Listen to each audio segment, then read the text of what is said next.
The wake up call. He collapsed right in the middle of a packed courtroom. He was one of this country's most distinguished trial lawyers. He was also a man who was as well known for the $3,000 Italian suits that draped his well fed frame as for his remarkable string of legal victories. I simply stood there, paralyzed by the shock of what I had just witnessed. The great Julian Mantle had been reduced to a victim and was now squirming on the ground like a helpless infant, shaking and shivering and sweating like a maniac.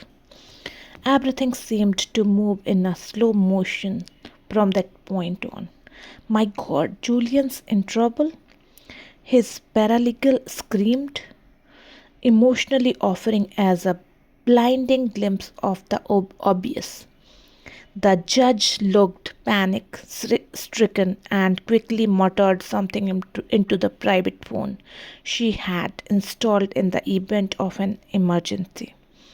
As for me, I could only stand there, dazed and confused. Please don't die, you old fool. It's too early for you to check out. You don't deserve to die like this. The bailiff, who earlier had looked as if he had been a- embalmed in his standing position, leapt into action and started to perform CPR on the fallen legal hero. The paralegal was at his side, her long blonde curls dangling over Julian's red face, offering him soft words of comfort, words that he obviously could not hear. I had known Julian for 17 years. We had first met when I was a young law student hired by one of his partners as a summer research intern. Back then, he had had it all. He was a brilliant, handsome, and fearless trial attorney with dreams of greatness. Julian was the firm's young star, the rainmaker in waiting. I can still remember walking by his legal corner office while I was working late one night and stealing a glimpse of the framed quotation perched on his massive oak desk. It was by Winston Churchill, and it spoke volumes about the man that Julian was sure. I am that this day we are masters of our fate, that the task which has been set before us is not above our strength, that its pangs and toils are not beyond my endurance. As long as we have faith in our own cause and an unquadrable will to win, victory will not be denied us. Julian also walked his talk.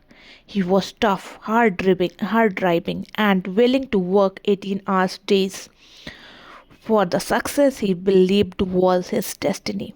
I heard through the grapevine that his grandfather had been a prominent senator and his father a highly respected judge for the federal court. It was obvious that he came from money and that there were enormous expectations weighing on his Armani clad shoulders. I will admit one thing though, he ran his own race. He was determined to do things his own way, and he loved to put on a show.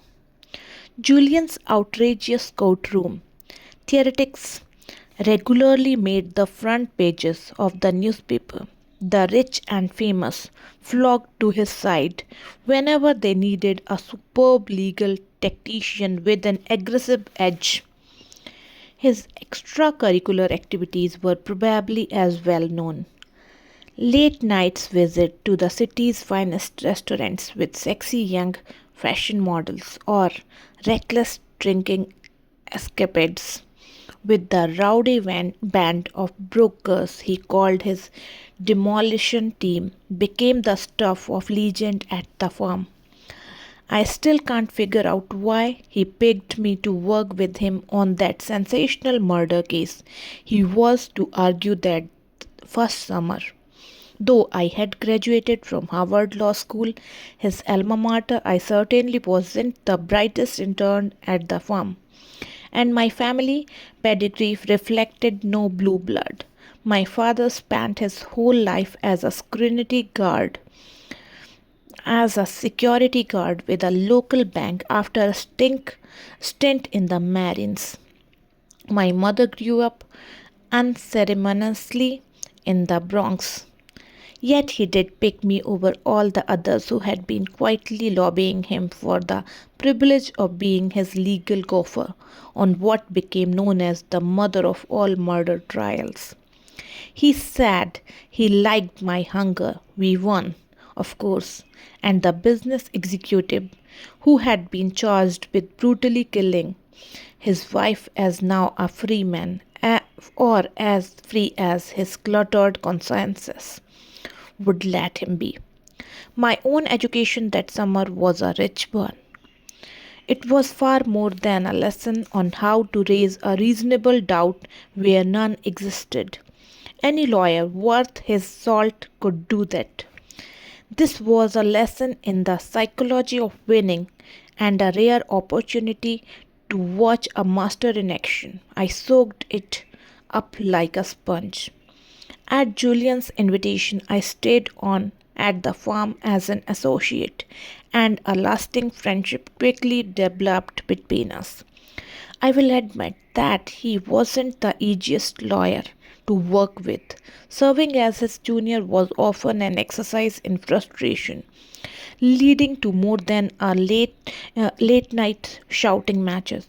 It was truly his way or the highway. The man could never be wrong. However, beneath his crusty exterior was a person who clearly cared about people. No matter how busy he was, he would always ask about Jenny, the woman I still call my bride. Even though we were married before I went to law school. On finding out from another summer intern that I was in a financial squeeze, Julian arranged for me to receive a generous scholarship.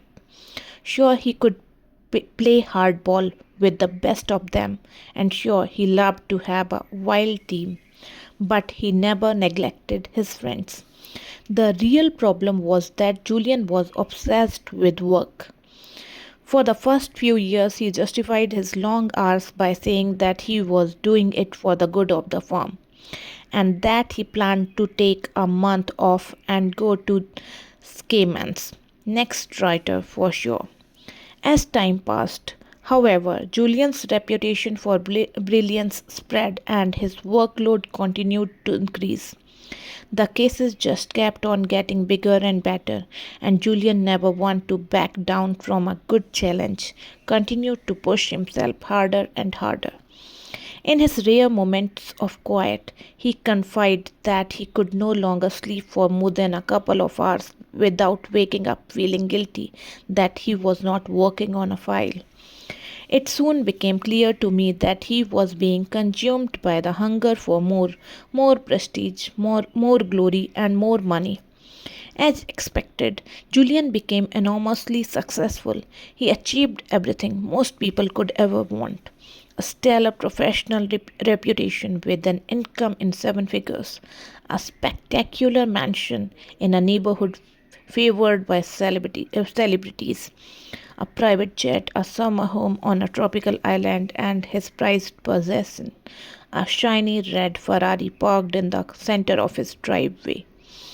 Yet I knew that things were not as idyllic as they appeared on the surface.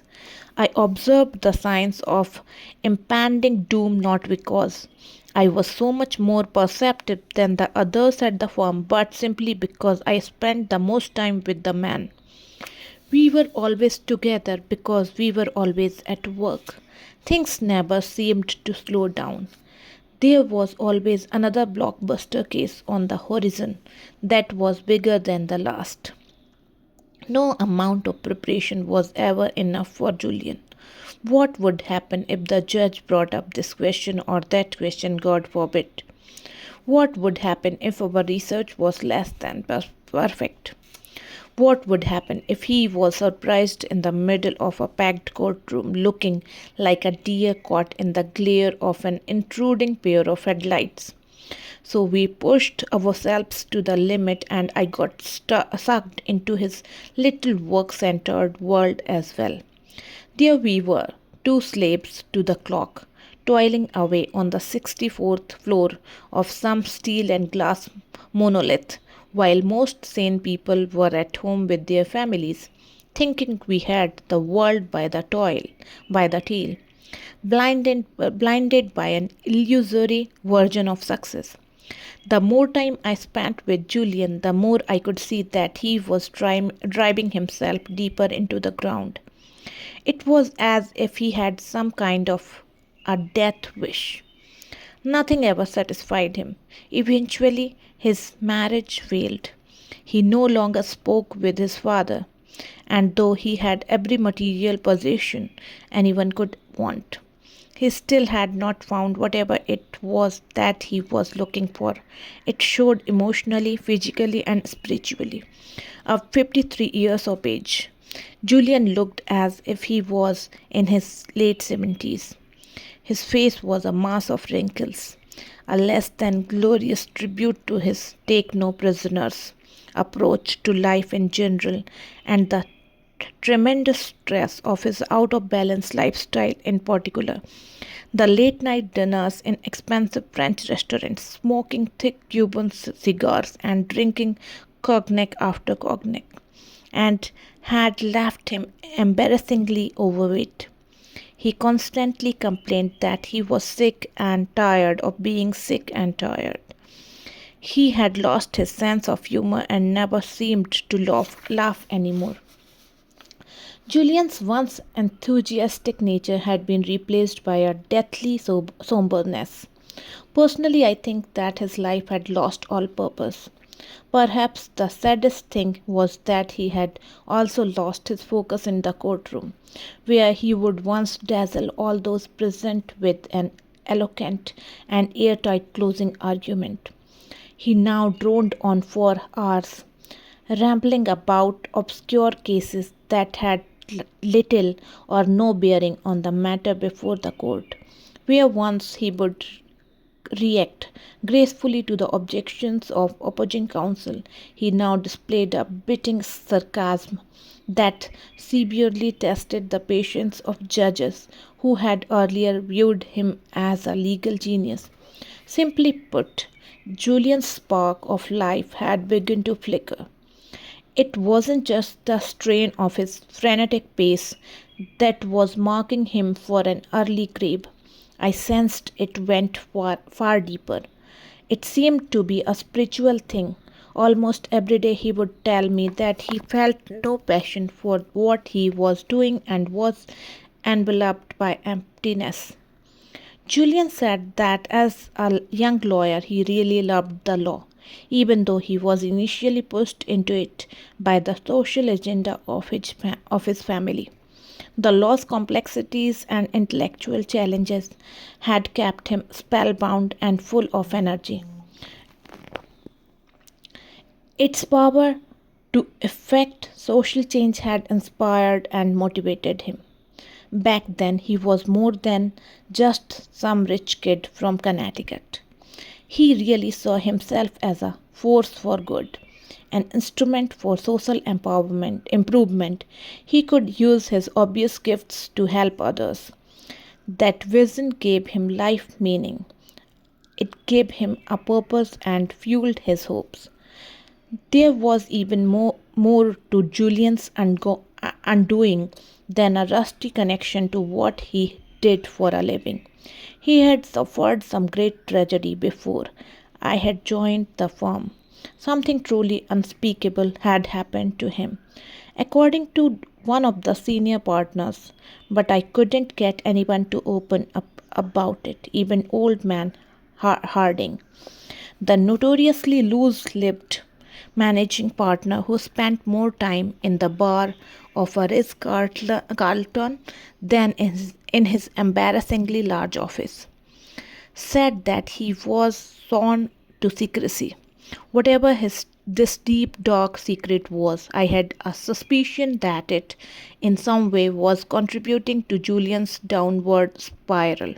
Sure, I was curious, but most of all, I wanted to help him. He was not only my mentor, he was my best friend. And then it happened, this massive heart attack that brought the brilliant Julian Mantle back down to earth and reconnected him to his mortality. Right in the middle of courtroom number 7 on Monday morning, the same courtroom where we had won the mother of all murder trials.